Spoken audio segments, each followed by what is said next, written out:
Kumusta? Magandang hapon sa inyong lahat mga ka-farmers, mga ka-viewers from Luzon, Visayas at Mindanao.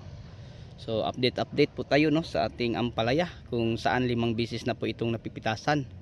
So first harvest natin mga ka-farmers, 43 days no. May 50 kilos po tayong nakuha sa ating ampalaya.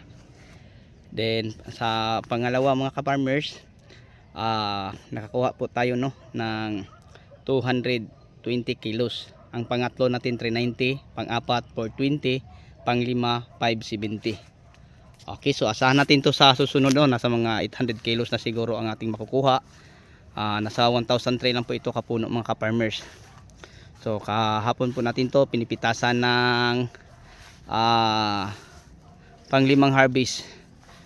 Kaya nga kung tingnan natin, medyo maliit pa ang bunga. So marami pang bunga sa gilid nating makikita mga ka-farmers. Hindi lang natin mapansin dahil po sa sobrang kapal po ng mga dahon. So yun po ang may share at may update ko po sa inyo. So paparami na po ang mga bunga no. Nakakatuwa na pong tingnan no, hanggang dulo. Yan, marami na mga farmers ang bunga ng ating ampalaya. So hindi po tayo no nag-pruning sa ating ampalaya. So nakakatuwa po kasi parang nagbuhig-buhiga na ang bunga sa ating ampalaya. So ang variety po ng ating ampalaya, ito po pala ang Mestiza F1 po ng Swiss Seeds Company. Ayan. So kahit saan tayo lumingon mga ka-farmers, ganyan din karami ang mga bunga na ating makikita no. Tingnan nyo, dami bunga hanggang dulo yan. So i-share ko lang pang-anim na sa susunod. So interval harvest natin 3 to 4 days po mga ka-farmers.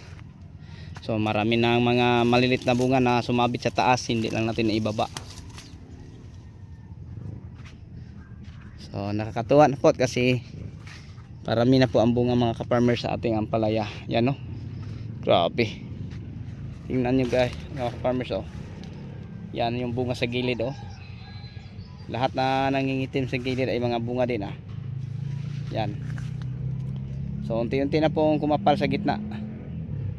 So ang bunga nasa gilid pa lang no, diyan banda sa gilid So dami mga ka-farmers, sobrang dami na ang bunga, nakakatuwa na po.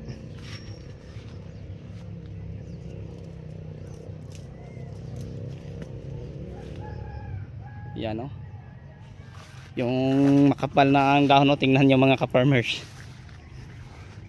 Basta makapal ang dahon, marami ng bunga. Marami pang bungang sumabit hindi pa na ibaba. Kasi nagtatanim pa po kami ng kamatis. Tingnan nyo ka-farmers kung gaano nakarami ang bunga. Pag 5 harvest pa lang, mag 2 months pa lang ang ating ampalaya. Yan, tingnan nyo. So pansin natin medyo naninilaw na ang dahon. Hindi na tayo mabahala kasi normal lang po pag hindi na po masisikatan ng araw ang mga dahon sa gilid. Okay, so yun lang po ang ma-share ko sa inyo at may update. 5 bisis na po itong napipitasan. Ang variety po ng ating ampalaya, ito po ay Mestiza. Okay, hanggang dito na lang. Maraming salamat po. Bye bye.